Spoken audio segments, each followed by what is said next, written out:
صباح الخير مشاهدينا الكرام، ورمضان كريم عليكم ان شاء الله. بعد قليل سوف نتوجه الى الموصل مع قواتنا الامنيه والحشد الشعبي بقياده هيئه فتك فاطمه الزهراء عليه السلام. ان شاء الله راح نوافيكم من ارض الموصل برفقه مصورنا المبدع ابو اسرافيل محمداوي، وان شاء الله تابعونا.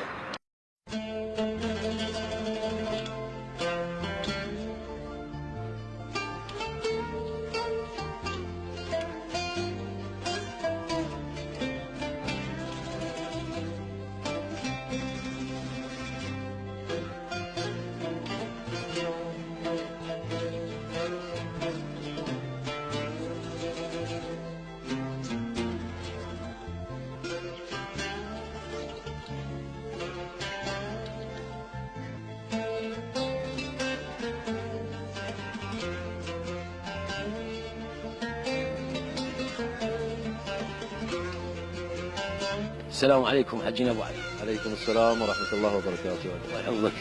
رمضان كريم عليكم وعلى رمضان كريم على الجميع وعلى الأمة الإسلامية وعلى الشعب العراقي وعلى المجاهدين الغيارة وعلى كل من يسمع صوتنا. طال حركة النجباء. حركة النجباء إن شاء الله بكامل الجهوزية، وإن شاء الله بتحقيق الانتصار وزف البشرى الشعب العراقي بهذا رمضان الكريم.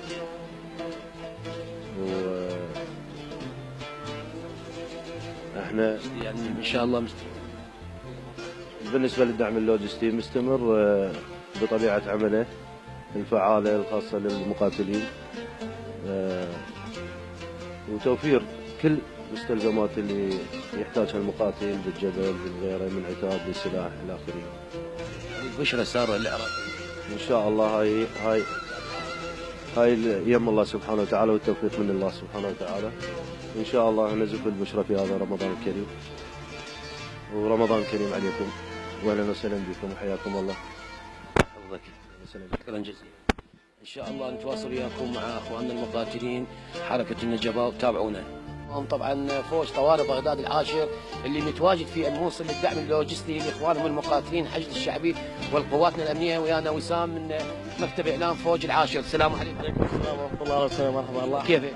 الله يسلمك. انت متواجد بالموصل، ايش عجب؟ انت فوج طوارئ بغداد العاشر يعني في بغداد، اليوم جابكم بالموصل. احنا ان شاء الله يعني مثل ما يقولون دائما احنا مو بس بغداد، بكل مكان وكل فصائل كل العراق، هو احنا يعني الداخلي او القوات المسلحه كافه نمدد لها امدادات ايش قد ما بدنا، ايش قد ما نكون نسوي قليل بحقهم. والله قليل يعني احنا حسب توجيهات معالي السيد الوزير والسيد القائد شرطه بغداد المحترم والسيد امر فوج. اشكر السيد امر فوج يعني دائما يعني انا بنزولي بالمناسبه بنزولي وجيت ذكر السيد اطراف منك اروح قال توكل بالله، والسيد امر فوج الامانه حتى قال لي هاي فلوس وخذ مي لاخوانك المجاهدين هناك وبارك الله فيكم. مثل ما اخوان مثل ما تشاهدون هذه الدعم اللوجستي من قبل السيد امر فوج طوارئ بغداد العاشر العقيد حسن محمد. يعني انت فوج طوارئ بغداد العاشر اسبوعيا او شهريا؟ بالنسبه لي اتبرع دائما كل جمعه اتوجه اي كافه الفصائل امرنا. والله الصراحه امر السيد امر فوج والسيد القائد نعم والسيد معالي وزير الداخليه، يعني دائما احنا كاعلاميين نتوجه الى كافه الفصائل كافه المجاهدين اللي جاي يقاتلون بسوء القتال بهذا الحرب بهذا الشهر رمضان الكريم. يا رب ان شاء الله الجمعه الاخ احنا مثل ما نقول او ان شاء الله نعيد بالموصل ويرجعون العالم النازحين لهم ان شاء الله. جزيلا. شكرا جزيلا. شكرا. سيد محمد الموسوي امين عام هيئه فتك عليه السلام اللي راح يتكلم لنا عن تواجده مع حركه النجباء. السلام عليكم سيدي. وعليكم السلام ورحمه الله. رمضان كريم عليكم جميعا ان شاء الله برحمه. سيدنا تواجدك مع اخواننا المقاتلين حركه النجباء اليوم الصراحه خاصه بشهر رمضان قررنا نكون واصبارنا مع المجاهدين على السواتر الاماميه وبارض المعركه، واليوم احنا بزياره لمجاهدي حركه النجباء والمجاهدين الابطال اللي سطروا اروع صور البطوله من خلال تواجدهم باخطر القطاعات وبالسواتر الاماميه، ومثل ما تشوفون العمليات حاليا بالقرب من عندنا والنصر قريب ان شاء الله.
السلام عليكم سعادة العقيد. السلام ورحمة الله. شكرا على جهودك اليوم لدعمك اللوجستي لقواتنا الأمنية والحشد الشعبي اللي متواجد على السواتر في الموصل. أشكرك. يعني هذا شيء كلش بسيط نقدمه احنا القوات الأمنية المرابطة على ساحات القتال، والشيء اللي يقدمه الحشد الشعبي يعني شيء كلش يعني ما ينوصف، ويا رب إن شاء الله ندعي لهم الصحة والسلامة ويرجعون لأهاليهم سالمين غانمين. شكرا جزيلا. سيدنا الغالي كلمة للفوج طوارئ بغداد. الصراحة شكرا جزيلا باسم الأمانة العامة لفدك فاطمة، شكر وتقدير رسمي من الأمانة العامة لفدك فاطمة مجاهدي فدك، ومن كل إخواننا بالقوات المسلحة والحشد الشعبي لهذا البطل الرجل هذا اليوم. الصراحة يعني خلينا ننقل لكم الخبر على السريع، احنا طالعين قافلة لإسناد ومناصرة المقاتلين بالموصل، فصار عندنا خلل بوحدة من العجلات، ففزعنا هذا الرجل البطل اليوم بواحد منتسبينه وقال توكلوا على الله، فنقول له شكرا جزيلا على هاي الجهود. السيد المقدم حسن امر فوج عاشر عقيد حسن شكرا جزيلا، شكرا جزيلا باسم فدك فاطمه وباسم مجاهدي الحشد الشعبي وباسم اخوانك بالقوات المسلحه اللي شكروا من عندك هناك. واحنا ننقل توجيهات وشكر السيد وزير الداخليه المحترم وسيد قائد شرطه بغداد المحترم لابناء الحشد الشعبي ولسماحه السيد. ان شاء الله يا رب الله يحفظكم ويستركم ان شاء الله، وهذا نداء المرجعيه. وزير الداخليه والسيد المدير العام على وجود هكذا اشخاص وطنيين، شكرا جزيلا لك وممنونين من عندك، واسفين اطلنا عليك ان شاء الله. يا الله شكرا جزيلا. مشاهدينا الكرام، مثل ما شفتوا جولتنا مع ابطال الحشد الشعبي وقواتنا الامنيه في الموصل في الجانب الايسر والايمن، واليوم الحمد لله والشكر تم عودتنا الى بغداد سالمين وغانمين، والحمد لله والشكر لوكاله الانباء العراقيه والجريده العراقيه علي لفتة.